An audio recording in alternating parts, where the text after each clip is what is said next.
नमस्कार, रोकठोकमध्ये आपलं स्वागत। मी प्रसाद काथे। सवर्णांना आर्थिक दुर्बलतेच्या निकषावर 10% आरक्षण देण्याचा निर्णय मोदी सरकारने घेतलाय। त्यासाठी घटना दुरुस्ती विधेयक लोकसभेत सादर करण्यात आलं आहे। उद्या हे विधेयक राज्यसभेत सादर होईल आणि त्यासाठी राज्यसभेची अधिवेशनाची मुदत 1 दिवसाने वाढवण्यात आली आहे। ही निवडणुकीच्या तोंडावर मोदी सरकारने केलेली मोठी खेळी आहे अशी टीका काँग्रेसने केली असली तरी या विधेयकाला पाठिंबा मात्र जाहीर केलाय। तर दुसरीकडे सत्तेत सहभागी असलेल्या शिवसेनेने 10% आरक्षण म्हणजे निवडणुकीच्या तोंडावर केलेली दिशाभूल आहे अशी टीका केली आहे।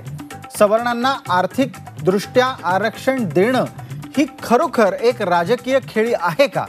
याचा राजकीय फायदा किंवा तोटा कोणाला होईल? आरक्षणाचा फायदा घेणारे इतर समाज घटक याकडे कसं पाहतात? जातीच्याच नव्हे तर आर्थिक निकषाच्या आधारे आरक्षण देणं घटनेच्या चौकटीत बसतं का? या आणि अशा अनेक प्रश्नांची चर्चा करू आजच्या रोकठोक कार्यक्रमात। आरक्षण हेही राजकीय हत्यार।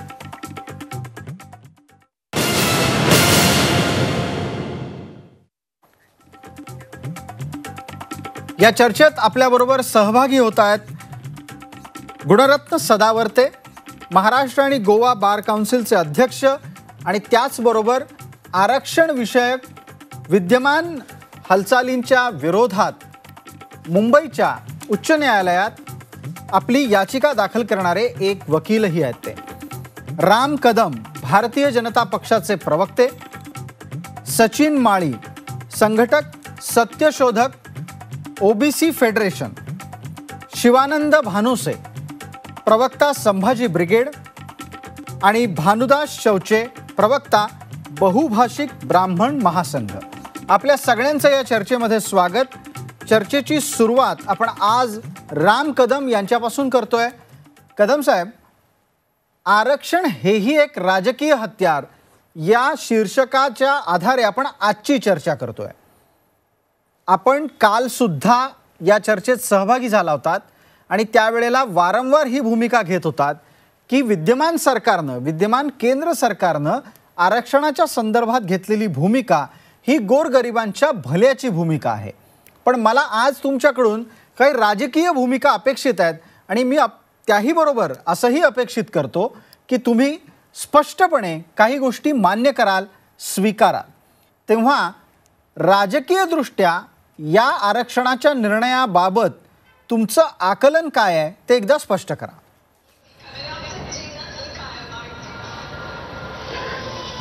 प्रसादजी, धन्यवाद। आपण काल जे मी विधान केलं होतं त्याची आज पुन्हा एकदा महाराष्ट्र जनतेसमोर पुनरुच्चार केला।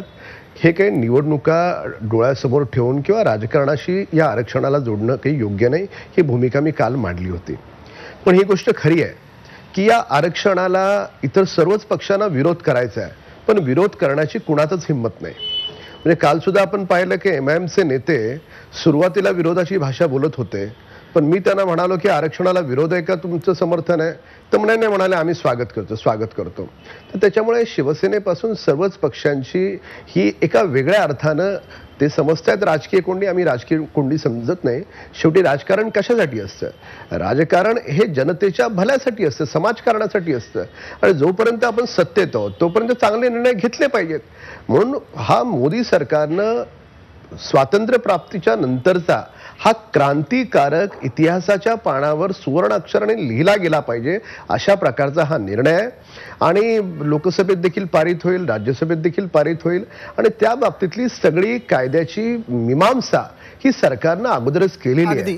त्याच्यामुळे लोकसभेमध्ये हे विधेयक ठेवलं जात आहे, उद्या ते राज्यसभेत ठेवलं जाईल। पर्यायानं देशाची 2 सर्वोच्च सभागृह, महत्त्वपूर्ण सभागृह त्यावर चर्चा करतील। पण आपण आत्ताच्या घडीला रोकठोकमध्ये या अनुषंगाने तुमच्याकडून समजून घेण्याचा प्रयत्न करतोय की आर्थिकदृष्ट्या आरक्षण देण्यामागची भूमिका काय? सवर्ण समाजाला आर्थिक आरक्षण देणं म्हणजे पर्यायानं आर्थिक आरक्षणाच्या साठी आग्रही असलेल्या भारतीय जनता पक्षाचा मूळ आरक्षणाला संपवण्याचा डाव आहे। या आरोपाला कितपत तथ्य स्वरूपात मानता?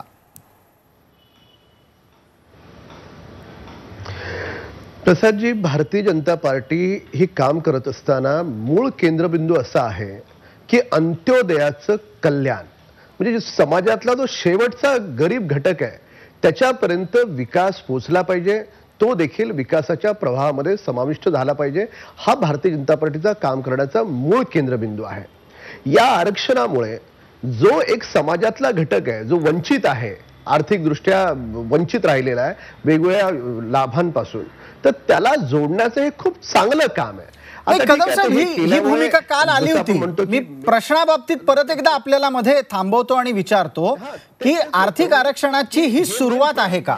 नाही प्रसादजी, मी आपल्या समाजातल्या वंचित घटकाला याच्यामध्ये समाविष्ट करून घेण्याचा हा एक सर्वसमावेशक प्रयत्न आहे. म्हणजे याला आपण, जसं मी काल म्हणालो होतो, याला इतर गोष्टींशी जोडण्याचं कारण नाही. पण ही गोष्ट खरी आहे की जरी करता हे मेन प्रोडक्ट असलं तर त्याचे बाकीचे लाभ होणार. अगदी. आपण याच बरोबर आपल्या प्रेक्षकांना एक आणखीन माहिती देतोय, ती अशी की लोकसभेमध्ये हे विधेयक मांडलं जात आहे.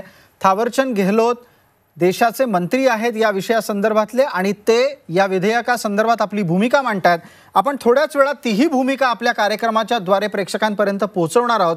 मात्र तत्पूर्वी आता आपण चर्चेला पुढे नेत असताना मला भानुदास शौचे यांना प्रश्न विचारायचा आहे की भानुदासजी, समजा ब्राह्मण समाजाला आरक्षण देण्याच्यासाठी आर्थिक निकष लागू केले तर असा किती ब्राह्मण समाज आहे की ज्याला याचा लाभ होईल आणि खऱ्या अर्थानं ब्राह्मणांना आर्थिक आरक्षणाच्या संरक्षणाची किंवा मदतीची गरज आहे का?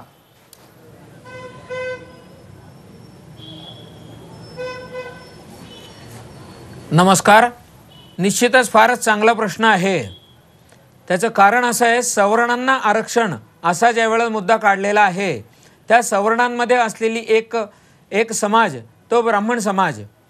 ह्या ब्राह्मण समाजामध्ये सुद्धा आर्थिकदृष्ट्या दुर्बल असलेला सुद्धा एक घटक आहे, वंचित असलेला एक घटक आहे. त्याचप्रमाणे याच्यामध्ये एक पुरोहित वर्ग असा आहे की ज्याच्यामध्ये त्यालासुद्धा आर्थिक निकषावरची आरक्षण आणि आर्थिक निकषावरची संरक्षण आणि मदत देण्याची गरज आहे.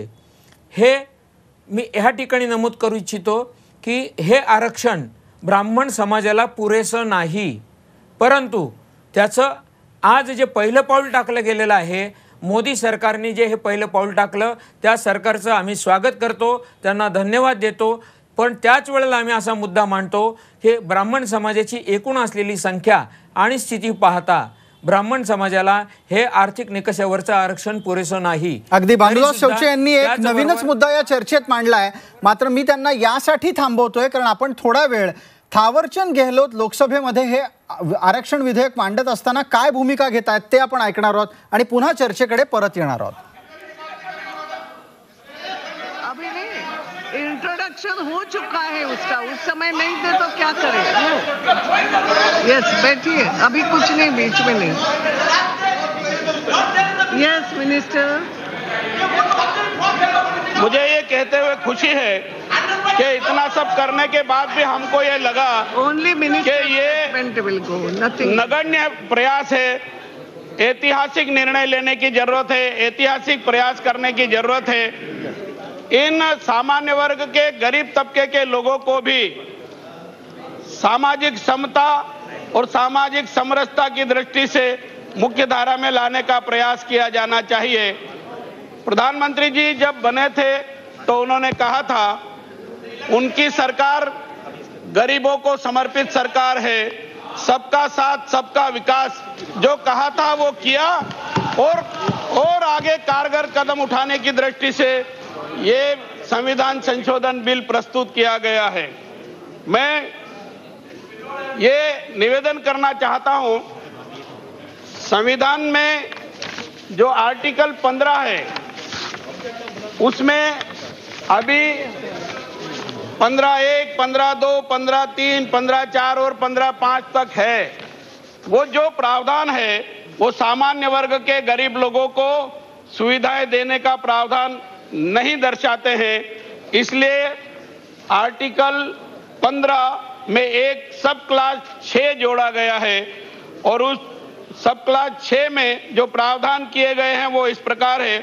इस अनुच्छेद या अनुच्छेद 19 के खंड 1 के उपखंड 6 या अनुच्छेद 29 के खंड 2 की कोई बात राज्य को खंड 4 और खंड 5 में उल्लिखित वर्गों से भिन्न नागरिकों के आर्थिक रूप से दुर्बल किन्हीं वर्गों की उन्नति के लिए कोई भी विशेष उपबंध करने से निवारित नहीं करेगी। अर्थात राज्य सरकारों को और भारत सरकार को इस संबंध में कानून से नहीं रोका जा सकेगा। और इसके खंड ख में कहा गया है, खंड 4 और खंड 5 में उल्लिखित वर्गों से भिन्न नागरिकों के आर्थिक रूप से दुर्बल किन्हीं वर्गों की उन्नति के लिए कोई भी विशेष उपबंध करने से वहां निवारित नहीं करेगी। जहां तक ऐसे उपबंध ऐसी शैक्षणिक संस्थाओं में जिसके अंतर्गत अनुच्छेद 30 के खंड 1 में निर्दिष्ट अल्पसंख्यक शैक्षणिक संस्थाओं से भिन्न प्राइवेट शैक्षणिक संस्थाएं भी है, चाहे वे राज्य द्वारा सहायता पाने वाली है या सहायता न पाने वाली है, प्रवेश से संबंधित है, जो आरक्षण की दिशा में विद्यमान आरक्षण के अतिरिक्त तथा प्रत्येक प्रवर्ग में कुल स्थानों के अधिकतम 10% के अध्ययन होगा। अर्थात इन गरीब सामान्य वर्ग के लोगों को शैक्षणिक संस्थानों में इनके छात्र छात्राओं को पढ़ने के लिए 10% आरक्षण का प्रावधान इस संशोधन के बाद किया जाएगा। फिर आर्टिकल 16 में जो प्रावधान किए गए मैं पढ़ के सुनाना चाहूंगा। संविधान के अनुच्छेद 16 में खंड 5 के पश्चात निम्नलिखित खंड अंतःस्थापित किया जाएगा। अर्थात इस अनुच्छेद की कोई बात राज्य को खंड 4 में उल्लिखित वर्गों से भिन्न नागरिकों के आर्थिक रूप से दुर्बल किन्हीं वर्गों के पक्ष में नियुक्तियां और पदों के विद्यमान आरक्षण के अतिरिक्त तथा प्रत्येक प्रवर्ग में पदों के अधिकतम 10% के अध्ययन आरक्षण के लिए कोई भी उपबंध करने से निवारित नहीं करेगी। अर्थात भारत सरकार की सेवाओं में और राज्य सरकार की सेवाओं में 10% आरक्षण देने का प्रावधान करने का अधिकार भारत सरकार को, राज्य सरकारों को भी होगा। और इसका स्पष्टीकरण भी मैं तर केंद्रीय मंत्री थावरचंद गेहलोत आरक्षणाच्या संदर्भातली केंद्र सरकारची भूमिका मांडत होते आणि सवर्णांना आरक्षण कसं असेल या संदर्भात माहिती विशद करत होते। त्याच्यावर एकदा पटकन नजर टाकू आपण। सर्व मान्यवरांनाही या निमित्ताने ही माहिती देऊ, त्यांना कदाचित गोष्टी कानावर पडल्याच असतील। केंद्रीय मंत्री थावरचंद गेहलोत आपल्या भाषणात म्हणाले आहेत की केंद्र आणि राज्यांना या संदर्भातला कायदा स्वतंत्ररित्या बनवता येईल, त्यापासून त्यांना थांबवता येणार नाही। दुसरी गोष्ट, नोकरी आणि शिक्षणामध्ये 10% सवर्णांना आरक्षण दिलं जाईल। हे आरक्षण शिक्षणातल्या सरकारी आणि अनुदान प्राप्त संस्थांमध्येही लागू असेल। आणि तिसरा मुद्दा, केंद्र आणि राज्य या दोन्ही नोकऱ्यांमध्ये हे आरक्षण लागू असेल। आपण चर्चेला पुन्हा सुरुवात करतोय। भानुदास शौचे यांनी चर्चेची या आधीची जी फेरी होती त्यात शेवटी असा मुद्दा मांडला की प्राप्त आरक्षण हे ब्राह्मणांच्या गरजे इतकं नाही। हा एक नवा मुद्दा या निमित्ताने चर्चेत आलाय। आपण आता चर्चा थोडी पुढे नेतोय। सचिन माळी आपल्या सोबत आहेत। सचिन माळी, आपण थावरचंद गेहलोत काय म्हणाले ते ऐकलेलं आहे। विद्यमान व्यवस्थेतलं राजकारण आणि त्याचबरोबर आरक्षण या दोन्ही गोष्टी तुम्हाला चांगल्या परिचित आहेत। तुम्ही तुमची भूमिका मांडा, कारण आपला प्रश्न आत्ताच्या घडीला या विषयावर नियंत्रित आहे की आरक्षण हे कसं राजकीय हत्यार बनायला लागलंय।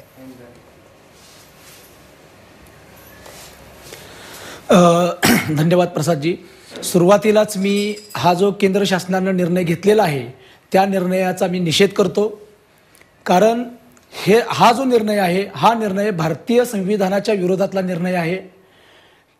आपल्याला माहित आहे की 1991 साली 25 सप्टेंबर 1991 साली नरसिंहराव पंतप्रधान असताना त्यांनी अशाच पद्धतीने 10% आरक्षण आर्थिक निकषावर देण्याचा निर्णय घेतलेला होता। परंतु 9 न्यायाधीशांच्या घटनापीठाने इंदिरा सानी खटल्यामध्ये जजमेंट देताना ते खारिज केलेलं आहे।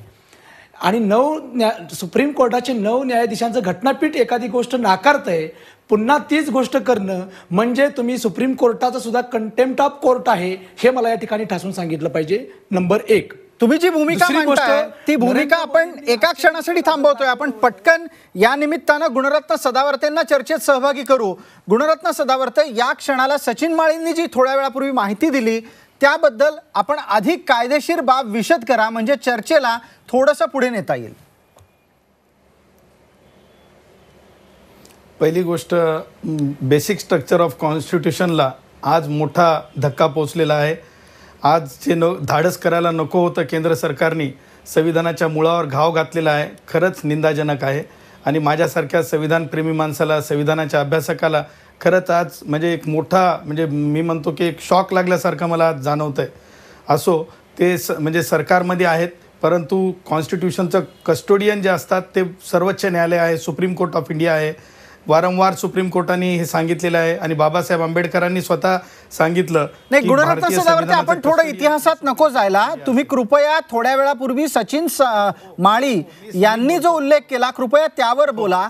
इंदिरा साहनी खटल्यामध्ये काय घडलं होतं आणि नरसिंह राव यांच्या सरकारने अशाच प्रकारे आरक्षणाचा प्रयत्न केला होता का? हो हो हो हो हो आता लक्षात घ्या, इंदिरा साहनी खटल्यामध्ये हे दस्तूर स्पष्ट आहे की educationally and socially backward classes हा जो म्हणजे नॉमिक्लेचर आहे 15 आणि 16चा, तो नॉमिक्लेचर ॲप्रिशिएट झालेला होता. आता ज्या बाबीला म्हणजे संविधानामध्ये स्थान आहे, तुम्ही जे म्हणताय गरिबी रेषेला संविधानामध्ये जर आपण भाग 4 मध्ये गेलात, आर्टिकल 36-38 मध्ये, तर आपणाला गरिबांना वर आणण्यासाठीचे निकष आहेत, परंतु गरिबी हटाव कार्यक्रमासाठी आरक्षण ही तरतूद नाही. हे इंदिरा साहनी खटल्यामध्ये सुद्धा स्पष्ट झालेलं आहे. आता मला दुसरं ह्या बाबतीतून हे सांगायचं आहे की जर स्वतः म्हणजे 15-4ला म्हणजे आर्टिकल 15ला आणि 16ला यांनी गरिबी रेषेचं जर समजा म्हणजे निर्मूलनाचं जर हे स्थान बनवलं, तर 50% आरक्षणाची जी मर्यादा इंदिरा साहनीने घालून दिलेली होती, त्याच्यानंतर दुसऱ्या घटनापीठांनी सुद्धा तीच म्हणजे 5 न्यायाधीशांनी नागराजच्या प्रकरणात घालून दिली, त्या अगोदर बालाजीने घालून दिली.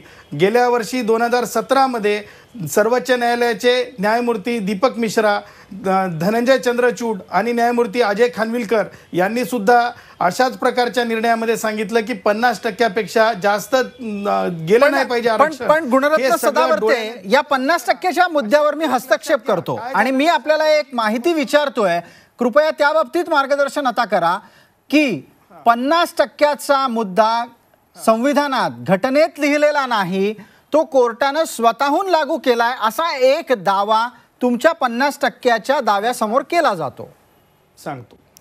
सांगतो एक लक्षात घ्या, कॉन्स्टिट्युएंट असेंब्ली अस्तित्वात असताना डॉक्टर बाबासाहेब आंबेडकरांनी असेंब्ली डिबेटमध्ये हा प्रश्न आला की आरक्षण हे 50%पेक्षा वर गेलं म्हणजे 70% गेलं, त्यावर बाबासाहेबांना मत विचारण्यात आलं.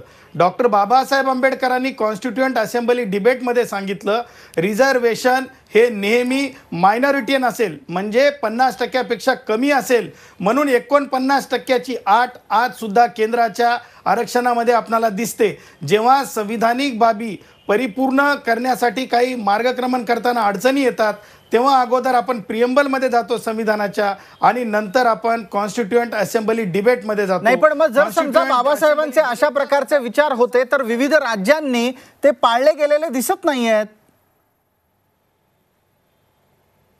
हो, पाळले आणि ते मग न्यायालयाने स्ट्रक डाऊन केले. तुम्हाला सांगतो, तामिळनाडूचा विषय कुठे स्ट्रक डाऊन झाला? महाराष्ट्रात असलेलं आरक्षण सुद्धा एका विशिष्ट मर्यादेला उल्लंघन होत असताना विशेष काही निर्देश येत नाहीयेत. आता ते तोच पॉइंट सांगतो मी. त्या पॉइंटवर आधारितच सुप्रीम कोर्टाने सांगितलं की तामिळनाडूची case pending in pendency of Tamil Nadu, म्हणून राजस्थानच्या प्रकरणात सुप्रीम कोर्ट म्हणतंय जोपर्यंत ह्या सगळ्या प्रकरणाचा 50%च्या प्रकरणाचा सुप्रीम कोर्टात निकाल लागत नाही तोपर्यंत तुम्ही पुढं काही करू नका. पण आता फार मोठी अनागोदी महाराष्ट्रात होती आहे. कारण आता लक्षात घ्या, आता मंत्र्यांनी आणखीन एक अधोरेखित बाब म्हणली आहे बिल मांडताना. ते आपण लक्षात घेतलं पाहिजे. ती बाब अशी की 10% आता ॲडिशनली सुद्धा रिझर्वेशन देता येईल असं सांगितलंय. म्हणजे आता लक्षात घ्या, म्हणजे महाराष्ट्रामध्ये +10% होणार. आता म्हणजे किती झालं, 69%. लक्षात ठेवा, बाबासाहेब आंबेडकरांनी गुणवंतांसाठी आणि खुला वर्ग मानलेला आहे. 50% असताना केवळ तुम्ही 10% गुणवंतांसाठी. आरक्षण हे विषय लक्षात आला गुणरत्न सदावर्ते. आता आपण चर्चेमध्ये शिवानंद भानुसे यांना घेतोय सहभागी करून. शिवानंद भानुसे, संभाजी ब्रिगेडने ज्या वेळेला मराठा आरक्षणाच्या संदर्भात राज्य सरकारची कायदेशीर कारवाई विधान भवनात पूर्ण झाली त्याच वेळेला ही भूमिका मांडली होती की हे आरक्षण टिकणार नाही. मुद्दा आत्ताच्या घडीला मराठा आरक्षणापुरता नाहीये. आत्ता हे नव्यानं देण्यात आलेलं जे आर्थिक आरक्षण आहे त्या संदर्भात बोला, कारण मराठा समाजाला आर्थिक स्तरावर आर्थिक निकषावर आरक्षण मिळावं ही तुमची मागणी होती का आता ती तुमची मागणी नाहीये?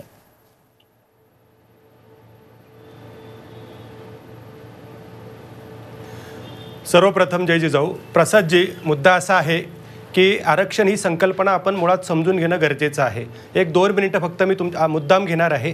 कारण आरक्षण या देशात का लागू झालं तर या देशात जातीच्या नावानं शोषण झालं होतं, आपण लक्षात घेतलं पाहिजे. हंटर कमिशन समोर फुलेंनी तसं मांडलेलं होतं. त्यानंतर शाहू महाराजांनी आरक्षणाची अंमलबजावणी केली. 1935च्या कायद्यानं SC-STला आरक्षण मिळालं. आणि महत्त्वाची गोष्ट आपण लक्षात घेतली पाहिजे की भारतीय संविधानामध्ये आपण ज्यावेळी अभ्यास करतो त्यावेळी according to Indian constitution reservation means representation हे आम्ही लक्षात घेतलं पाहिजे. आणि ते कुणाला दिलं जातं? ज्यांना मिळालं नाही त्यांना दिलं जातं. कलम 14 मध्ये मूलभूत अधिकाराविषयी सांगितलेलं आहे. कलम 15 आणि 16 मध्ये आरक्षणाची तरतूद केलेली आहे. आरक्षण हे अपवाद ठेवलेलं असलं, अपवाद हा कायद्यापेक्षा मोठा नसतो हे आपण लक्षात घेतलं पाहिजे. पण तरीसुद्धा या देशात आरक्षण का लागू झालं हे प्रतिनिधित्व आहे आम्ही लक्षात घेतलं पाहिजे. 340, 341 आणि 342 कलमान्वये आरक्षण दिलेलं आहे. आता सध्या परिस्थिती अशी आहे, मराठ्यांचं आरक्षण असेल, जाट मागत असतील, गुजर असतील, पटेल असतील, तेलंगणातले मुस्लिम असतील, हे सगळे SC-BC जे आता म्हटलंय ते OBCला पात्र असणारे,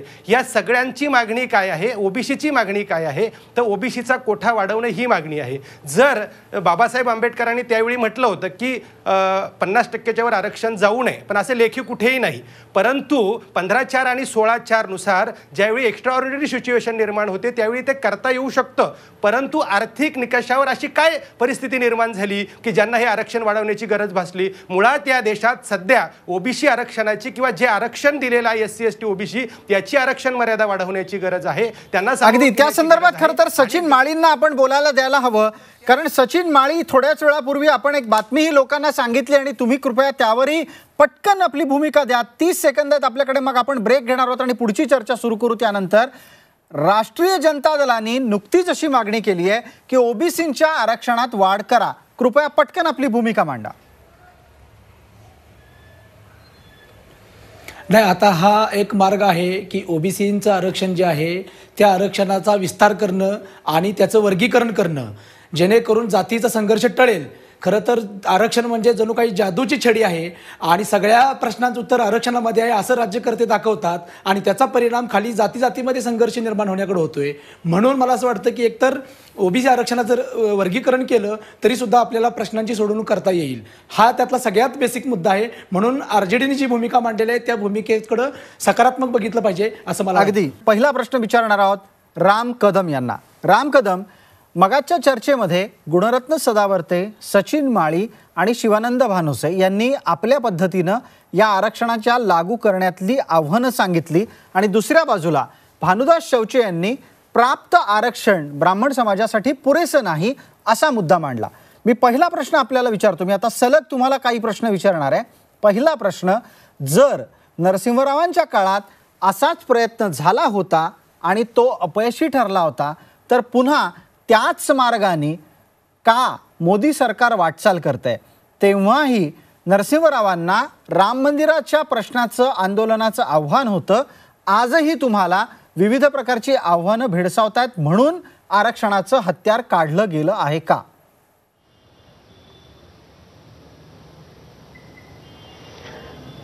प्रसाद, आरक्षणाचं हत्यार वगैरे आपण म्हणतो आहोत हे शब्दप्रयोग मी सहमत नाही या शब्दप्रयोगांशी. मुळामध्ये हे याच्यासाठी आपण देतो आहोत की या एका वंचित घटकाला समाविष्ट करून घेण्यासाठी देतो आहोत. राम मंदिर वगैरे ठीक आहे, सर्वोच्च न्यायालयात विषय आहे, न्यायालय योग्य तो निर्णय देईल. विषय या ठिकाणी पुन्हा पुन्हा जे काही सदावर्ते म्हणाले किंवा जे ब्राह्मणांचा विषय काढला, ते हे काही केवळ एका जाती जमातीला किंवा धर्माला नाही आहे, हे सर्वच धर्म यात समाविष्ट होणार आहेत, सर्व जाती यात समाविष्ट होणार आहेत. तर त्याच्यामुळे व्यापक अर्थानं हा एक ऐतिहासिक निर्णय आहे आणि ऐतिहासिक निर्णय घेत असताना या ठिकाणी ठीक आहे, वकील आहेत, त्यांच्या ज्ञानाबद्दल मी काही शंका व्यक्त करणार नाही, पण हे पूर्ण कायद्याच्या सगळ्या ज्या काही मीमांसा आहेत त्या सगळ्या तपासूनच सरकारने हे उचललेलं पाऊल आहे. त्याच्यामुळे कोणी याच्यावर शंका घेण्याचं कारण नाही. कदम साहेब, हे कसं काय असू शकतं? कारण आता थावरचंद गेहलोत जे लोकसभेत बोलले ते आपण ऐकलं. ते असं म्हणतात उपकलम 6 मध्ये या तरतुदी केलेल्या आहेत आणि या सगळ्या गोष्टी नरसिंहरावांच्या काळातही झाल्या होत्या. नरसिंहरावांच्या काळात त्या टिकल्या नाही आहेत.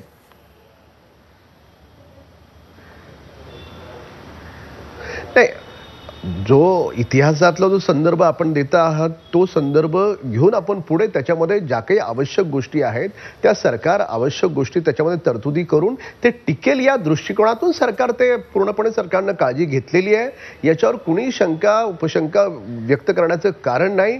हे 10% आरक्षण सगळ्याच दुर्बल घटकांना, आर्थिक दुर्बल घटकांना मिळणार आहे आणि हे टिकणार आहे. पण तुम्ही ज्या पद्धतीनं म्हणताय की हे आरक्षण मिळेल, ते आरक्षण टिकेल सुद्धा, पण त्याच थोड्याच वेळापूर्वी आपल्या चर्चेमध्ये मुद्दा मांडण्यात आला की हे पुरेसं नाही.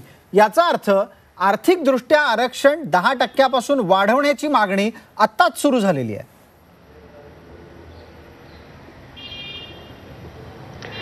नाही, कसं आहे की जो व्यक्ती काम करत असतो, जे सरकार काम करत असतं, त्या सरकारकडून लोक अपेक्षा व्यक्त करत असतात. अपेक्षा करणं चुकीचं नाही आहे, पण आपल्याला सर्वच गोष्टींचा समतोल राखायचा आहे. जे आजपर्यंत कुठल्या सरकारला देता आलं नाही ते पहिल्यांदा मोदी सरकारनं, भाजपच्या सरकारनं दिलंय, तर यात आपण त्याला धन्यता मानली पाहिजे. आता ते 10%चं आणखी किती वाढवायचं, काय वाढवायचं, अशा शंका व्यक्त करण्यात अर्थ नाही. जे दिलंय ते चांगलं दिलंय. हा एक ऐतिहासिक निर्णय आहे आणि देशभरात सर्वच लोकांनी त्याचं स्वागत केलेलं आहे. अगदी तुम्ही असं म्हणताय की धन्यता आपण मानली पाहिजे. मला वाटतं की थोडंसं या वाक्याच्या अनुषंगाने असहमती व्यक्त होऊ शकते. सचिन माळी, तुम्हाला वाटतं का की या राजकीय आरक्षणाच्या म्हणजे या राजकीय भूमिकेबाबत धन्यता मानावी?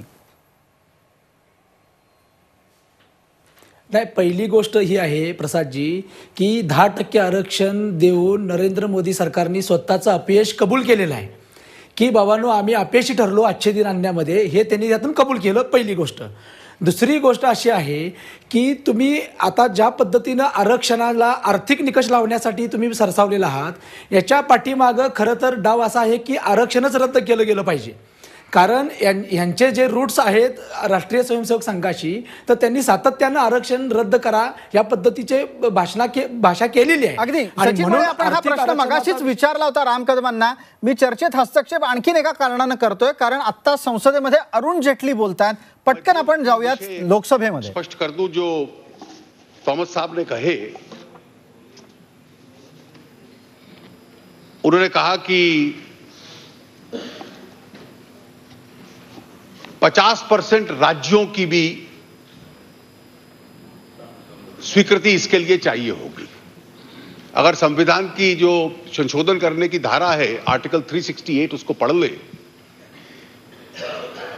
तो जो पार्ट 3 जिसमें फंडामेंटल राइट्स हैं उसके संशोधन के लिए राज्यों में जाने की आवश्यकता नहीं. तो इसलिए पहले भी जब आर्टिकल 15(5) अमेंड हुआ और जोड़ा गया प्रमोशंस के संबंध में, तो वो केवल संसद के दोनों सदनों से अप्रूव हुआ था, राज्यों में जाने की आवश्यकता नहीं थी. आपने एक दूसरा विषय उठाया कि पहली बार इतिहास में आपने SC ST को रिजर्वेशन दिया, उसमें तो केवल एडिड इंस्टीट्यूशंस का जिक्र है और इसमें आपने एडिड और अनएडिड का दोनों का ले लिया. तो क्या आप जो अनरिजर्व्ड कैटेगरी का गरीब है उसको SC ST OBC की तुलना में ज्यादा अधिकार देने वाले हैं इसके तहत रिजर्वेशन का? ऐसा नहीं है. जो आर्टिकल 15(5) अमेंड हुआ और संविधान में ऐड हुआ, ये शब्दावली एजुकेशनल इंस्टीट्यूशंस वेदर एडिड और अनएडिड वो कास्ट बेस्ड रिजर्वेशन के लिए भी यही फ्रेजियोलॉजी थी और आज इसके लिए भी यही फ्रेजियोलॉजी है। तो ये दोनों कारण जो आपने बतलाए, संविधान को एक बार 368 को और 15(5) को आप पढ़ लें तो वो फैक्चुअली अपने आप में गलत है। माननीय सभापति जी, अगर हम राजनीति और राजनीति के मतभेद से अपने आप को अलग कर लें तो ये आरक्षण की कल्पना हमारे संविधान में पैदा कैसे हुई थी? जो वर्ड शब्द सोशलिस्ट था वो तो ओरिजिनल प्रिएम्बल में नहीं था, 1976 में 42वें संशोधन से ऐड हुआ। लेकिन जब पहला संविधान बना और इसका तर्क जो कहीं पब्लिक स्पेस में दिया जा रहा है कि क्या बेसिक स्ट्रक्चर, बुनियादी ढांचे के आधार पर इसको चुनौती मिल सकती है, तो जो आरंभिक संविधान निर्माताओं ने बनाया था उसके प्रिएम्बल में हालांकि शब्द सोशलिस्ट नहीं था, लेकिन उसमें दो बहुत महत्वपूर्ण शब्द थे, वाक्य थे। एक था कि सभी नागरिकों को, टू ऑल सिटीजन्स, और इस पे कोई धर्म या जात का संबंध नहीं था, हम क्या क्या देंगे? Justice that is social, economic end political. और दूसरा क्या था? Equality of status end of opportunity, यानी कि अवसरों के मामले में उनको बराबरी देने का हम लोग प्रयास करेंगे। तो यह तो संविधान निर्माताओं की आरंभिक कल्पना थी कि हमें हर नागरिक को सामान्य अवसर देने का एक प्रयास करना चाहिए। अब ये इक्वालिटी ऑफ अपॉर्चुनिटी जो है, सामान्य अवसर हैं, जिस समाज में चाहे जातीय आधार पर, चाहे आर्थिक आधार पर बड़े और छोटे के बीच में बहुत अंतर था और ऐतिहासिक दृष्टि से था, अब उसमें हम उन सबको कहें कि बराबरी का यह अर्थ है, इक्वालिटी का यह अर्थ है कि आप सब एक परीक्षा में बैठ जाओ, एक जैसी परीक्षा होगी, तो क्या वो बराबरी होगी? तो संविधान निर्माताओं में इतना दूरदृष्टि थी कि उन्होंने कहा यह बराबरी नहीं होगी। आप दो ऐसे नागरिक जो बराबर के नहीं हैं, पैदा होने की वजह से या आर्थिक आधार पर जो बराबरी के नहीं हैं, जब उनको बराबर मान लेते हैं, just as equals cannot be treated unequally, unequals cannot be treated equally। और इसमें से जो अफर्मेटिव एक्शन कि अधिक अवसर देने पड़ेंगे, यह कल्पना उन्होंने बढ़ाई संविधान की धारा 15 और 16 में। 14 में कहा कि सबको बराबरी का अधिकार होगा, लेकिन 15 में उन्होंने कहा, 15 का कि जात के, धर्म के, सेक्स के, रिलीजन के, क्रीड के आधार पर भेदभाव नहीं होगा। यह कल्पना उन्होंने आर्टिकल 15 में कही। और उसके साथ साथ कि सरकार या शासन या देश, संसद ऐसे कानून बना सकता है जो कुछ लोग जो शैक्षणिक दृष्टि से या सामाजिक दृष्टि से पिछड़े हैं, उनको विशेष अवसर प्रदान करें। हमने उसको विशेष अवसर कहा, पश्चिम के लोग डेमोक्रेसीज में उसको अफर्मेटिव एक्शन कहते हैं, केवल इतना फर्क है। और यह विशेष अवसर देने से जिनके बर्थमार्क्स कुछ ऐसे थे कि वो पैदाश से बराबर नहीं थे, तो उनको बराबरी के स्तर पे कैसे लाना है, वो उस विशेष अवसर के आधार पे आएगा। और ये इस आरक्षण के पीछे कल्पना थी। आर्टिकल 15 में हमने संशोधन करके 15(5) डाला, और 15(5) का जो उद्देश्य था वो शैक्षणिक संस्थानों के साथ था। शैक्षणिक संस्थानों के साथ यह था कि एजुकेशनल इंस्टीट्यूशंस में स्पेशल प्रावधान करना, चाहे वो एडेड हो या अनएडेड हो, और उन संस्थाओं में प्रावधान करके विशेष अधिकार दाखिले का जो लोग उस दृष्टि से पिछड़े हैं उनको हम लोग देंगे। आर्टिकल 16 का संबंध शिक्षा से नहीं था, उसका रोजगार से था। और रोजगार का अभी तक अर्थ 16 के लिए जो माना जाता है, और इसलिए कभी आर्थिक विषयों पे बहस होगी तो मैं आपके बेरोजगारी के आंकड़ों का उत्तर दे दूंगा, लेकिन अभी तक वो पब्लिक एम्प्लॉयमेंट तक सीमित है कि पब्लिक एम्प्लॉयमेंट जो है, सरकारी क्षेत्र का जो रोजगार है, उसमें पीएसयूज हैं, राज्य सरकारें हैं और जितनी सरकारी संस्थाएं हैं या जिसको हम स्टेट इंस्ट्रूमेंटैलिटीज भी कहते हैं, उस रोजगार में भी ये अवसर प्रदान होगा। अब इसका हम इतिहास देखें। पहला आरक्षण जो था, जो बिल्कुल अविवादित था, वो एससी एसटी के लिए था, और एससी एसटी के साथ विशेषता ये थी, और मुझे लगता है हम लोगों को ये अलग कल्पना समझ लेनी चाहिए कि कोई एससी या एसटी परिवार में पैदा हुआ, जीवन में बहुत तरक्की भी कर ले और सोचे कि मेरी जात बदल सकती है, तो इसकी कोई व्यवस्था नहीं है। डॉक्टर अंबेडकर कहते थे कि ये एक व्यवस्था है, वो ऐसे फ्लोर पे बहे जिसका सीढ़ी या जीने के साथ दूसरे से संबंध नहीं है, वो ऊपर चढ़ना भी चाहे सामाजिक आधार पर नहीं चढ़ सकता। और सदियों तक उन्होंने कहा कि इससे क्योंकि इनजस्टिस हुआ है, तो इसके कल्पना की दृष्टि से पहले दिन से धारा 15 में शिक्षा के संबंध में और 16 में पब्लिक एम्प्लॉयमेंट के संबंध में हम लोगों ने प्रावधान कर दिया। इसके अतिरिक्त अन्य पिछड़े वर्ग थे, अदर बैकवर्ड क्लासेस, और अदर बैकवर्ड क्लासेस के समय इसमें बहस होती थी काफी आरंभिक वर्षों में। काका कार्लेकर की कमेटी आई, उन्होंने रिपोर्ट दिया, फिर मंडल आयोग की रिकमेंडेशंस आई, उन्होंने अपनी रिकमेंडेशन दी, और अगस्त 1990 में नोटिफिकेशन के माध्यम से तत्कालीन सरकार ने उसको नोटिफाई कर दिया। उसको सुप्रीम कोर्ट में चुनौती मिली, और उस चुनौती के साथ साथ जिसका थॉमस साहब ने जिक्र किया कि जब नरसिम्हा राव जी प्रधानमंत्री थे तो उन्होंने कोई कानून नहीं बनाया, लेकिन एक नोटिफिकेशन निकाला लगभग इसी प्रकार का कि 10% आर्थिक आधार पर भी अन्य वर्गों के गरीब लोगों के लिए आरक्षण होगा। सुप्रीम कोर्ट में जब चुनौती मिली तो उन्होंने इस कल्पना को, पूरा रिजर्वेशन की कल्पना की चर्चा की इंदिरा साहनी के केस में, और वही कानून आज तक चला आ रहा है, जिसकी वजह से एक धारणा बन गई, और कल मैंने चर्चाओं में भी देखा और समाचार पत्रों में भी पढ़ा, वो गलत धारणा है। मेरा विचार ये है कि क्या ये 10% एक्स्ट्रा देके जो 50% की कैप सुप्रीम कोर्ट ने लगाई है उसका आप उल्लंघन कर रहे हैं। ये कुछ लोगों ने, आपकी पार्टी के भी कुछ लोगों ने उस पर ट्वीट किया और बयान दिए कि ये 50% से ऊपर है, ये तो रद्द हो जाएगा, क्योंकि राज्यों ने कई बार कोशिश की, वो रद्द हो गया था।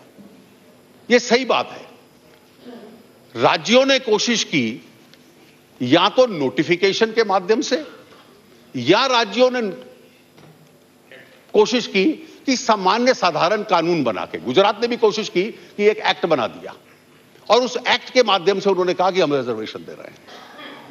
बट उसका अधिकार का सूत्र क्या था? व्हाट वाज the source of that power? जो सोर्स ऑफ द पावर था वो आर्टिकल 15 और 16 था, और वो सोर्स और ओरिजिन ऑफ पावर था कि आप या तो जो पिछड़े हैं, एससी एसटी है, या सोशली या एजुकेशनली बैकवर्ड है, उनको दे सकते हो। और मंडल आयोग के केस, इंदिरा साहनी की जजमेंट में सुप्रीम कोर्ट ने कहा कि कास्ट जो है वो इस सोशल और एजुकेशनल बैकवर्डनेस का एक की डिटर्मिनेंट है। कौन ऐतिहासिक दृष्टि से था बैकवर्ड? जो मंडल आयोग की रिपोर्ट थी, काका कार्लेकर कमेटी की रिपोर्ट थी, उसके तहत caste is the best determinant of backwardness. और इसलिए नरसिम्हा राव जी ने 10% का नोटिफिकेशन निकाला, पर वो नोटिफिकेशन का सोर्स ऑफ पावर यहां तो संविधान में होता, ना आर्टिकल 15 में था, ना आर्टिकल 16 में था, क्योंकि इकोनॉमिकली वीकर सेक्शंस के लिए ना आर्टिकल 15 में प्रावधान था, ना 16 में था। जब कुछ राज्य कानून लाए तो उस कानून का भी सोर्स ऑफ पावर नहीं था, क्योंकि रिजर्वेशन की कल्पना एससी एसटी या एजुकेशनली सोशली बैकवर्ड के संबंध में थी। तो इसलिए कभी भी न्यायपालिका ने उसको स्वीकार नहीं किया। और जो 50% की सीमा लगाई सुप्रीम कोर्ट ने, मैं स्पष्ट कह सकता हूं कि वो सीमा केवल आर्टिकल 16(4) में जो कास्ट बेस्ड रिजर्वेशन था उसके संबंध में लगाई। वो जो सीमा थी, चाहे एजुकेशनल इंस्टीट्यूशंस में हो, चाहे वो पब्लिक एम्प्लॉयमेंट में हो, और जो जजमेंट है सुप्रीम कोर्ट का, मैं चाहूंगा पैराग्राफ 806 से लेकर 812 तक कम से कम 3 बार सुप्रीम कोर्ट ने यह बात स्पष्ट कर दी कि हम जो सीमा लगा रहे हैं 50% की, ये केवल 16(4) की जो एजुकेशनल और सोशल जो बैकवर्डनेस की रिजर्वेशन है उसके ऊपर लगा रहे हैं। मैं एक वाक्य पढ़ दूं जो इस सारी चर्चा करने के बाद उन्होंने कहा, we are also of the opinion that the rule of 50% applies only to reservations in favour of backward classes made under article 16(4). तो इसलिए केवल बैकवर्ड क्लासेस और उसमें SC, ST, OBC यानी 50% से ऊपर ये नहीं जाएगा। और इसके पीछे तर्क क्या था? इसके पीछे तर्क ये था कि आप अन्य वर्ग जो अनरिजर्व्ड वर्ग्स हैं, अगर उनके लिए भी सीट्स नहीं छोड़ोगे तो शुरू तो हमने किया था कि जो सामाजिक और ऐतिहासिक दृष्टि से भेदभाव हुआ उस भेदभाव को समाप्त करना है, उस डिस्क्रिमिनेशन को समाप्त करना है। लेकिन अगर दूसरों के लिए बहुत कम स्थान बचेगा तो भेदभाव समाप्त करने चले थे किसी और का। और अगर मैं जो अमेरिकन सुप्रीम कोर्ट ने जिस फ्रेज को यूज किया है तो यह भेदभाव उल्टा बन गया, तो this became a case of reverse discrimination, क्योंकि दूसरे वर्गों के पास फिर बहुत ज्यादा एडिक्वेट स्पेस एजुकेशनल इंस्टीट्यूशन और पब्लिक एम्प्लॉयमेंट में नहीं रहेगी। तो ये बैलेंस बना रहे तो उन्होंने 50% का तर्क सुप्रीम कोर्ट ने दिया। सही है गलत है इसकी चर्चा चलती रहेगी, मैं उस पर टिप्पणी नहीं करता, लेकिन ये उसके पीछे तर्क था और वो केवल 16(4) के आरक्षण के संबंध में था। अब आपने कहा कि ये क्या कारण है कि आप अभी ले आए? पटेल समाज को आरक्षण दो, आपकी पार्टी ने 2017-18 से पहले तो कभी नहीं कहा था। कई वर्गों के संबंध में, और इसके पीछे कारण था, इसके पीछे कारण यह था कि समाज में कई वर्ग ऐसे हैं जो आर्थिक परिवर्तन हुआ। अरुण जेटली यांनी लोकसभेत आपल्या पद्धतीनं विवेचन करत असताना विविध मुद्दे मांडले आणि ते काँग्रेसचे खासदार थॉमस यांनी विविध पद्धतीनं केलेल्या आक्षेपांना उत्तर देत होते। आपण सर्व मान्यवरांनी ही चर्चा ऐकली असेल अशी मला अपेक्षा आहे आणि तुमच्यासाठी एक छोटीशी रिव्हिजन, छोटीशी उजळणी या निमित्तानं मी करतो। अरुण जेटली म्हणतात की राज्यांच्या अनुमतीची गरज नाही या घटना दुरुस्तीसाठी। दुसरं, 15(5) या घटनेच्या राज्यघटनेच्या कलमान्वये अनुदानित आणि विना अनुदानित शिक्षण संस्था नाही हे नवं आरक्षण लागू असेल, कारण अशाच स्वरूपाची मूळ रचना आरक्षणाची आहे। त्यांनी एक पुढचा मुद्दा मांडला की समता प्रस्थापित करणं हा मूळ हेतू संविधानात राज्यघटनेमध्ये देण्यात आलेला आहे। आपण ही चर्चा सुरू करत असतानाच सचिन माळी यांनी जो तत्कालीन पंतप्रधान नरसिंहराव यांच्याकडून देण्यात आलेल्या आरक्षणाचा उल्लेख केला होता, त्याचा संदर्भही लोकसभेत थोड्याच वेळापूर्वी देण्यात आला आणि त्याच्या उत्तरादाखल अरुण जेटलींनी असं म्हटलं की 10% आरक्षणाचा अध्यादेश नरसिंहरावांनी काढला, मात्र त्याचा स्त्रोत, आरक्षणाचा स्त्रोत हा कलम 15 किंवा कलम 16 मध्ये उपस्थित नव्हता। आता ज्या पद्धतीनं अरुण जेटली यांच्या माध्यमातून अतिशय सविस्तर अशा स्वरूपाचं विवेचन लोकसभेत सुरू आहे आणि त्याच्यातले काही प्रमुख मुद्दे मी इथे वाचून दाखवलेत। मला असं वाटतं त्यामुळे राम कदमांना आपली भूमिका मांडणं खूप सोयीचं आणि सोपं झालेलं असावं। राम कदम,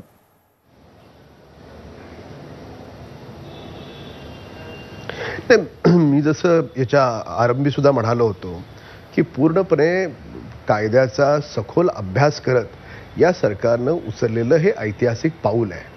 त्याच्यामुळे त्याचे बाकी संदर्भ आणि त्याची घटनेमध्ये कोणत्या अनुच्छेदाप्रमाणे होतंय आता जेटलीजींनी स्वतः स्पष्ट केलेलं आहे। तर त्याच्यामुळे हे आरक्षण टिकणार आहे आणि टिकेल अशा पद्धतीनं सरकारनं हा निर्णय घेतलेला आहे। कदम साहेब, जेटली साहेब ज्या वेळेला भाषण करत होते तेव्हा अरुण जेटलींनी एक असा महत्त्वाचा मुद्दा मांडला की 50% मर्यादा वाढू नये यामागचा हेतू असा आहे की ज्या वर्गावर अन्याय झाला त्यांना न्याय तर मिळावाच, पण दुसऱ्या बाजूला काही जागा खुल्या वर्गासाठीही असाव्यात आणि जर भविष्य काळात खुल्या वर्गासाठीच्या जागांसाठीचा संघर्ष सुरू झाला तर ते अन्यायपूर्ण ठरेल. या गोष्टी जरी आपण चर्चेसाठी मान्य केल्या तरी जो मूळ आक्षेप आहे की आर्थिकदृष्ट्या आरक्षण सुरू करून जातीय आरक्षणालाच कुठं ना कुठंतरी सुरुंग लावायचा, ही मानसिकता असल्याचा आरोप वारंवार राष्ट्रीय स्वयंसेवक संघ आणि त्याचबरोबर भाजपवर होतो. तेव्हा त्याबद्दलही तुमच्याकडून राजकीय उत्तर अपेक्षित आहे. नाही, कसं आहे की आता हे आरक्षण दिल्यामुळे देशभरातला कोट्यावधी वर्ग हा आनंदित झालेला आहे. तर त्याच्यामुळे याचं पोटशूळ ज्या इतर राजकीय पक्षांना येणार आहे ते अशा प्रकारचे आरोप प्रत्यारोप करतील. आपण कोणत्याही आरक्षणाला एक तसूभर देखील धक्का लावलेला नाही आणि तसं धक्का न लावता आपण दिलंय. शेवटी जो समाजातला जो गरीब घटक आहे त्याला आपण विकासात सामावून घ्यायचं की नाही या गोष्टीचा आपण विचार केला पाहिजे. आतापर्यंत इतर लोकांनी केलं नव्हतं, आता भाजपच्या सरकारने केलं तर उलट त्याचं कौतुक झालं पाहिजे, चांगलं काम आहे. अगदी तुमच्या लेखी तुम्हाला असं वाटतंय की भाजपच्या सरकारकडून जर हे झालं तर त्याचं कौतुक झालं पाहिजे. भानुदास शौचे आपल्या बरोबर आहेत. भानुदास शौचे, चर्चेच्या शेवटच्या टप्प्यात आहोत. कृपया 30 सेकंदात सांगा, आरक्षण 10% जर ब्राह्मण समाजाला न्याय देणारं ठरत नसेल तर टक्का किती वाढवला पाहिजे?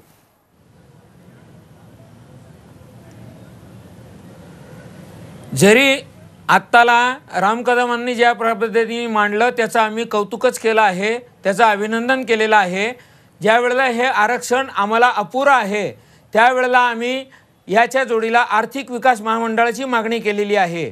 त्याचप्रमाणे शैक्षणिक, सामाजिक आणि आर्थिक आम्हाला सवलती तातडीने द्याव्या अशी सुद्धा मागणी केलेली आहे. आणि 22 जानेवारीला सकाळी 11 वाजता आझाद मैदानावर त्यासाठी आम्ही धरणे आंदोलनाचं आयोजन केलेलं आहे. मात्र आम्ही कोणत्याही जातीच्या आरक्षणाला कोणत्याही पद्धतीने आतापर्यंत विरोध केलेला नाही आणि विरोध करणार नाही. रोखठोक आरक्षणाच्या संदर्भातल्या चर्चेत 5 वाजता सुरू करण्यात आलं आणि या दरम्यान लोकसभेमध्ये हे विधेयक मांडलं गेलं.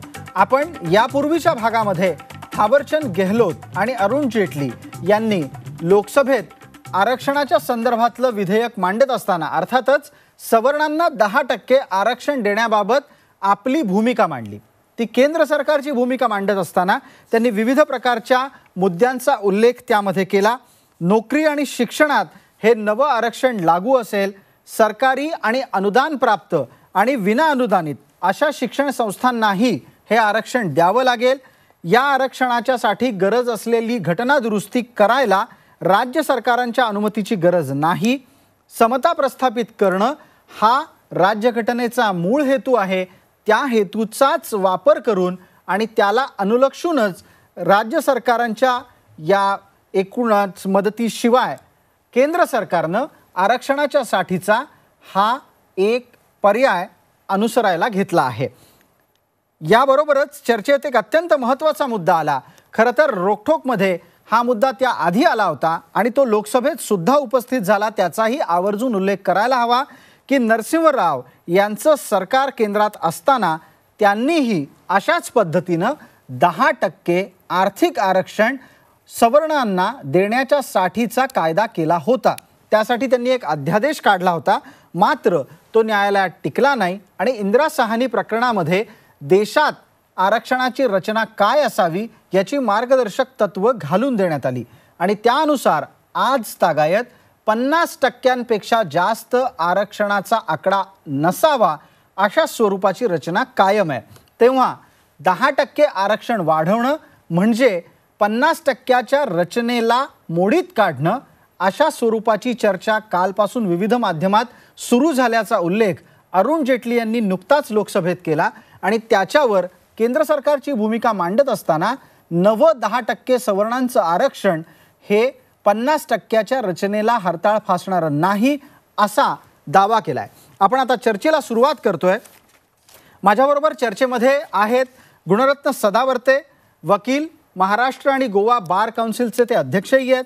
त्यांच्याबरोबरच राम कदम, प्रवक्ता, भारतीय जनता पार्टी, सचिन माळी, संघटक, सत्यशोधक, ओबीसी फेडरेशन, शिवानंद भानुसे, प्रवक्ता, संभाजी ब्रिगेड आणि भानुदास शौचे, प्रवक्ता, बहुभाषिक ब्राह्मण महासंघ. आपल्या सगळ्यांचं पुन्हा एकदा या चर्चेमध्ये स्वागत. आता आपण शिवानंद भानोसे यांच्यापासून चर्चा सुरू करतोय. भानोसे, आपण लोकसभेतली चर्चा ऐकली, तुमचे मगाचे तर्क काय होते तेही आपण या प्रस्तावनेमध्ये थोड्याच वेळापूर्वी मांडलं. आता ज्या पद्धतीनं काँग्रेस आणि सर्व खासदारांना आवाहन केलं गेलंय की समता प्रस्थापित होण्यासाठी 10% सवर्णांच्या आरक्षणाला समर्थन द्या, यावर तुम्ही काय म्हणाल?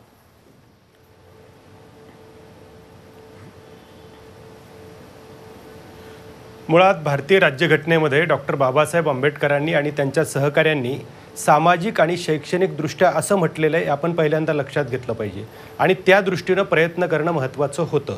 दुसरी गोष्ट अशी आहे, जर हे उन्नत आणि प्रगतचा विचार करतात तर ओबीसीमध्ये क्रिमिलियर आणि नॉन क्रिमिलियर ऑलरेडी आहेच आहे, म्हणजे गरिबांसाठीच त्या वर्गात आरक्षण देण्याची तरतूद केलेलीच आहे, हे आम्ही लक्षात घेतलंच पाहिजे. त्या पद्धतीनं पुढे जात असताना मुळात मला राम कदमांना आता 2-3 प्रश्न असे विचारायचे आहेत की आता महाराष्ट्रामध्ये 52% + 16% + मुस्लिमांचं 5% + 10%, आता हे या पद्धतीनं आरक्षण मिळणार आहे का?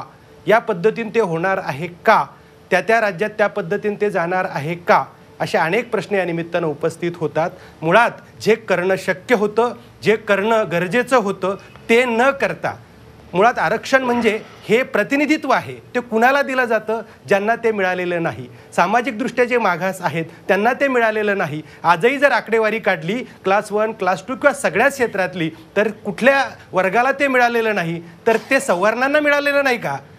हा प्रश्न उपस्थित होतो. तो मागासांना मिळालेलं नाही आहे, त्यामुळे ती टक्केवारी वाढवणं अपेक्षित होतं. 15-4 आणि 16-4 नुसार एक्स्ट्रा ऑर्डिनरी परिस्थिती निर्माण झाली आणि त्या पद्धतीनं ते करणं गरजेचं होतं. पण त्या पद्धतीनं न करता अरुण जेटली संसदेमध्ये अशा पद्धतीनं लोकसभेमध्ये मिसगाईड करतात आणि सामाजिक समतेचा विचार करतात आणि सामाजिक समता सांगतात.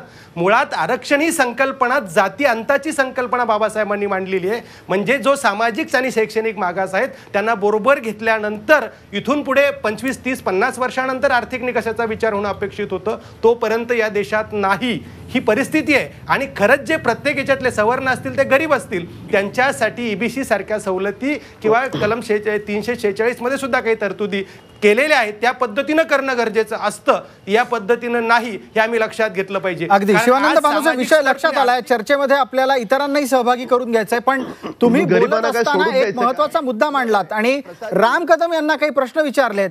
तुमच्या प्रश्नांच्या अनुषंगानं राम कदम यांच्याकडून उत्तर आपण घेऊ, मात्र तत्पूर्वी गुणरत्न सदावर्ते यांनाही चर्चेमध्ये आपण सहभागी करून घेणार आहोत. मात्र तुम्ही जो मुद्दा मांडला त्याच्यातल्या एका गोष्टीचा उल्लेख मलाही करायचा आहे, तो म्हणजे असा की 52% अधिक मुसलमानांचं 5%, अधिक मराठा समाजाचं 16%, अधिक आर्थिकदृष्ट्या मागास म्हणून सवर्णांचं 10%, असं मिळून 83% आरक्षण होतं आहे. त्यातले 2% हे वादग्रस्त आहेत वरचे, जे सुशीलकुमार शिंदेंच्या काळात देण्यात आले होते, असा एक संदर्भ प्राप्त होतो. गुणरत्न सदावर्ते, मला तुम्हाला 2 प्रश्न विचारायचे आहेत, कृपया थोडक्यामध्ये बोला, वेळेची मर्यादा आहे. पहिला प्रश्न, शिक्षणात 5%चं आरक्षण मुसलमानांच्यासाठीचं कोर्टानंही मान्य केलेलं आहे, तेव्हा 52 + 5 + 16 + 10 ही बेरीज 83% शिक्षणात आरक्षण लागू होईल असं मान्य करायचं का आकडेवारी बदलू शकते? पहिला प्रश्न, थोडक्यात उत्तर हवंय. दुसरा प्रश्न, या अशा प्रकारच्या रचनेमध्ये अरुण जेटलींनी एक वक्तव्य केलं की 50%पेक्षा आरक्षणाची आकडेवारी जास्त करण्याचा अधिकार राज्य सरकारांना नाही, मग मराठा आरक्षण कसं टिकेल? दोन्हीवर तुम्ही थोडक्यामध्ये बोला. मला आज महाराष्ट्रातल्या जनतेला आपल्या चॅनलच्या माध्यमातून सांगायचं आहे, आज मराठा आरक्षणाच्या संदर्भातला जो तो आकडा तुम्ही जोडलेला आहे, तो आकडा आज घडीलाच पार्लमेंटमध्येच अरुण जेटली या भारतीय जनता पक्षाच्या नेत्यांनी स्पष्ट केलं की 50%पेक्षा जास्त देण्याचा फोर्स आणि पॉवरच घटनेमध्ये राज्य सरकारांना नाही. याचा अर्थ आज भारतीय जनता पक्षाने हे मान्य करावं लागेल अरुण जेटलीच्या माध्यमातून का होईना की मराठा आरक्षणाचा त्याच्यातला आकडेवारी कमी झाली. दुसरी गोष्ट, मुस्लिमांच्या संदर्भाने जे 5% आरक्षण आपण बोलत आहात त्याचा ऑर्डिनन्स होता, तो ऑर्डिनन्स लॅप झालेला आहे, त्याच्यामुळे तेही आरक्षण मिळणार नाही. 2% आरक्षण यावर न्यायालयाला का होईना विचार करावा लागेल, कारण ते 2% जे 50%पेक्षा जास्त महाराष्ट्रामध्ये 2% आहेत ते प्रश्नांकित आहेत. एक गोष्ट म्हणजे मराठ्यांचं आरक्षण आज निकाली निघालं पार्लमेंटमध्ये या 10% माध्यमाने. क्लेवरली अरुण जेटली बोलले, परंतु ते विसरले की दुसरे लोक सुद्धा कायदे वाचतात. सुप्रीम कोर्टाने 13/11/2017 राज्य आणि केंद्र सरकारला स्पष्टपणे सांगितलंय, we are inclined to restrain the state government from taking any action or decision on administrative side or will have the result of crossing the total reservation beyond 50%. आता हे जर 13/11/2017 सुप्रीम कोर्टाने सांगितलं असेल तर ही मर्यादा त्यांना सुद्धा लागू होते आणि ही मर्यादा जपावीच लागते. तिसरी एक गोष्ट फक्त ॲड करतो, आपण वारंवार ब्राह्मण महासंघाच्या एका नेत्याला हे विचारत आहात की ब्राह्मणांचं मत काय. मी तुम्हाला सांगू इच्छितो, ब्राह्मण सुद्धा आरक्षणाला पात्र आहेत. कुडमुडे जोशी जे ब्राह्मण आहेत, जे भटकंती करतात, जे भविष्यवाणी सांगत असतात एका गावाहून दुसऱ्या गावात, वर्गाला आरक्षण आहे, जातीला आरक्षण नाहीये. ठीक आहे, तुमचा मुद्दा लक्षात आला. आरक्षणाच्या राम कदम यांना आता या अनुषंगाने प्रश्न आहेत. राम कदम, मगाशी शिवानंद भानुसेंनी सांगितलेली जी आकडेवारी होती, जी 83% पोहोचत होती महाराष्ट्रासाठी, त्यात आता थोडासा फेरफार झालाय. 50% आरक्षणांपैकी म्हणजे त्याला मुळात त्यांनी 52% मांडलं होतं, त्यातले 2% न्यायालयाच्या विचाराधीन आहेत, तेव्हा आपण त्यातलं 50%च आरक्षण धरू. 5% मुसलमानांचं आरक्षण अमान्य आहे, 16% आरक्षण मराठ्यांचं आत्ता वादग्रस्त आहे आणि हे 10% येऊ घातलेलं आरक्षण. एकूणात पाहता कशीही बेरीज करा, बेरीज 50%पेक्षा जास्त पुढे जातीये. तेव्हा आता उत्तर द्या की 50%पेक्षा जास्तीचं आरक्षण राज्यात देशात कसं लागू होणार.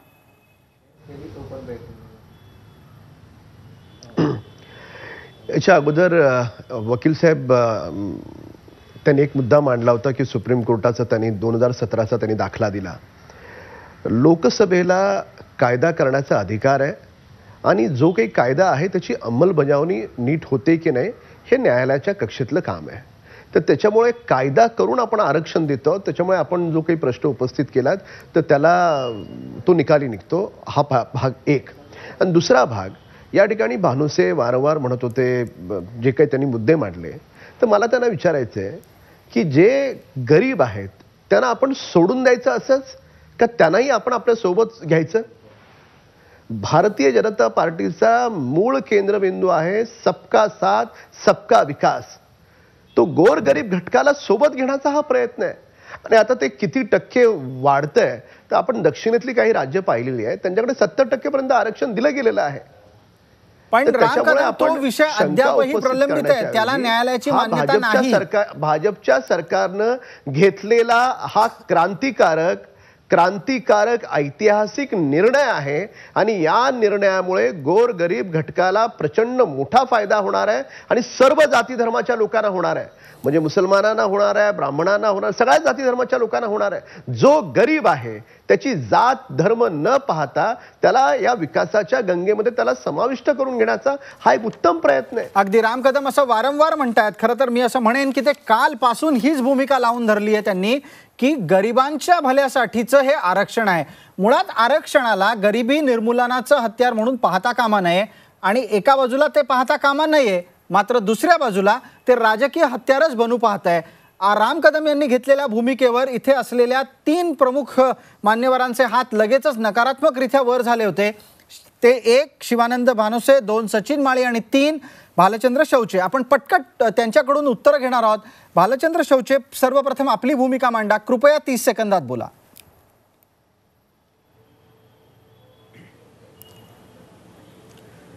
मी या ठिकाणी आत्ता स्पष्ट करू इच्छितो की आत्ता जातीचा उल्लेख करून जो काही हरकत घेण्यात आली ही मुळातच चुकीची आहे. कारण खुल्या प्रवर्गामध्ये जे रिझर्वेशन घेतलेलं आहे ते आर्थिक निकषावरचं आहे आणि ते खुल्या प्रवर्गातल्या विविध जातींना लागू होणार आहे. म्हणून मी सुरुवातीला सांगितलेलं आहे की हे ब्राह्मण समाजाला अपुरा आहे. त्यामुळे आत्ता जो काही मुद्दा मांडला गेला तो 100% चुकीचा आहे की जातीच्या निकषावर हे जाती आरक्षणच नाही आहे, त्या खुल्या प्रवर्गातला आहे. म्हणूनच मी या ठिकाणी परशुराम आर्थिक विकास महामंडळाची आणि आर्थिक निकषावरच्या सवलतींची मागणी केलेली आहे. ठीक आहे, मुद्दा लक्षात आला. आपण आता सचिन माळींना प्रश्न विचारतोय. सचिन माळी, कृपया आपली भूमिका मांडा. वेळ अत्यंत मर्यादित आहे आपल्यासाठी, 30 सेकंद. हा, पहिली गोष्ट मला एवढं सांगायचं या ठिकाणी राम कदमांना की तुम्हाला जर आर्थिक समता प्रस्थापित करायची आहे आणि गरिबांना न्याय द्यायचा आहे तर घटनेमध्ये आर्टिकल 38 आहे, आर्टिकल 46 आहे, त्या माध्यमातून तुम्ही विकर सेक्शन जे आहेत आर्थिक मागासांना न्याय देऊ शकता, तशा योजना आखू शकता. नंबर 1. दुसरी गोष्ट अशी आहे की या शासनानं आता गरिबीची रेषा कशी निश्चित करायची, दुर्बल कुणाला ठरवायचं, हा एक मोठा प्रश्न आहे. मांटेक सिंग अहलुवालिया यांनी मागच्या वेळेला हाच घोळ घातला होता की ग्रामीण भागामध्ये 28 रुपये ज्यांचं दिवसाला उत्पन्न आहे आणि शहरी भागामध्ये 32 रुपये ज्यांचं उत्पन्न आहे त्यांना त्यांनी श्रीमंत ठरवलेलं होतं. आता ह्यांनी 8 लाखाची मर्यादा केलेली आहे, म्हणजे महिन्याला 66,000 रुपये जो कमवतो तो आर्थिकदृष्ट्या मागास आहे का, हा प्रश्न त्या ठिकाणी उपस्थित होणार आहे. आणि तिसरी गोष्ट मला या ठिकाणी सांगायची आहे की यांनी ओबीसीचं आरक्षण, विजय एनटीचं आरक्षण ह्या माध्यमातून डेंजरमध्ये टाकलेलं आहे. आणि तुम्ही ओबीसीचं आरक्षण जेव्हा डेंजरमध्ये टाकता त्यावेळेला तुमची सत्ता डेंजरमध्ये येणार आहे. महाराष्ट्रामधला ओबीसी खवळून उठलेला या आहे. संदर्भात थोडासा जास्त खुलासा तुमच्याकडून अपेक्षित आहे की ओबीसीचं आरक्षण कशा पद्धतीनं डेंजर मध्ये आलाय. तुमचा जो शब्द होता ओबीसीच्या आरक्षणाला धक्का लागतोय असं तुम्हाला का वाटतंय, कृपया मर्यादित शब्दात सांगा. पहिली गोष्ट, आरक्षणाला ओबीसीचा धक्का यासाठी लागतोय की यांनी 50% वरती आरक्षण देताना संसदेत त्या पद्धतीनं कायदा करायला पाहिजे होता. मराठा आणि ओबीसी असं भांडण यांनी ऑलरेडी लावून दिलेलं आहे. दुसरी गोष्ट अशी आहे की त्यांनी मराठा समाजाला फसवलं, ओबीसीचा विश्वासघात केला आणि त्यामुळे ओबीसी आता हा डेंजर झोनमध्ये आहे. आणि हा ओबीसी डेंजर झोनमध्ये असल्यामुळे यांची सत्ता डेंजर झोनमध्ये आलेली आहे. शिवानंद माणूस, शेवटच्या टप्प्यात तुमच्याकडून आम्हाला उत्तर हवं. 30 सेकंदामध्ये आपली भूमिका मांडा. तुम्हाला राम कदम यांचा दावा पटतो का? कारण राम कदम म्हणतात हा आरक्षणाचा मार्ग अर्थात गरिबी निर्मूलनाचा मार्ग आहे.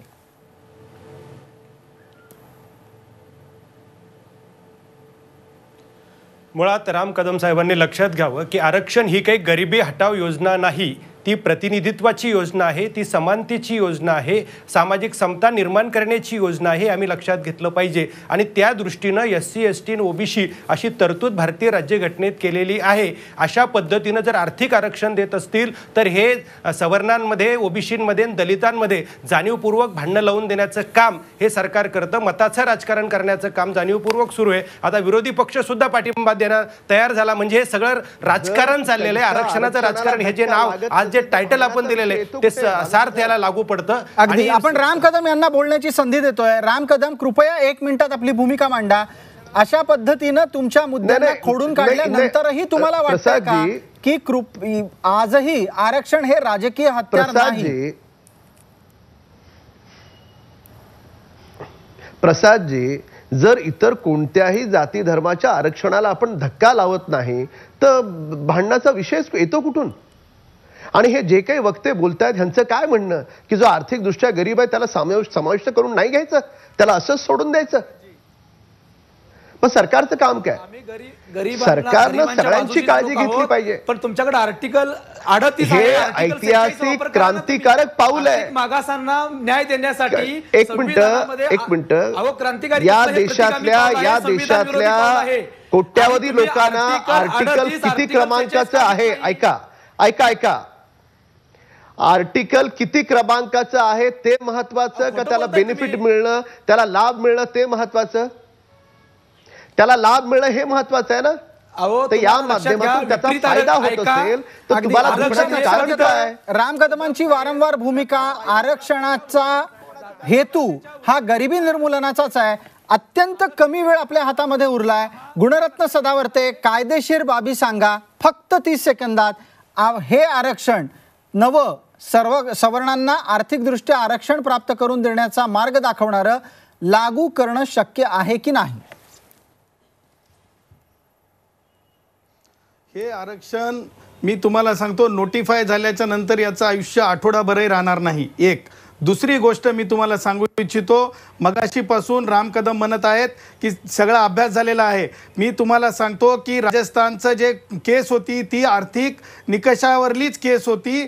त्याच निकालामध्ये 13/11/2017 सुप्रीम कोर्टाने सांगितलंय की तसं देता येत नाही. तिसरा एक शेवटचा मुद्दा मी सांगू इच्छितो की 50% जे म्हणजे खुल्या वर्गासाठी, गुणवंतांसाठी जे 50% आरक्षण ठेवलं होतं ते पळवून नेणं आणि 10%चं गांजर दाखवणं, हे आता गुणवंत जे खुल्या वर्गातले सगळे एकत्र येऊन जे मोक्याच्या आणि माऱ्याच्या जागेवर उभं राहून या देशाचे पायामुळं सांभाळत असतात, अशा पायामुळांच्या 50% खुल्या वर्गाच्या जागांवर 10% तुम्ही घ्या आणि 40%चं 40% ते पळवून लावायच्या मागे लागलेत, म्हणजे वेगवेगळ्या जाती धर्माला गुणरत्न देव सदावर्ते करून. मुद्दा लक्षात आलाय. आपण चर्चेच्या शेवटच्या टप्प्यात आहोत.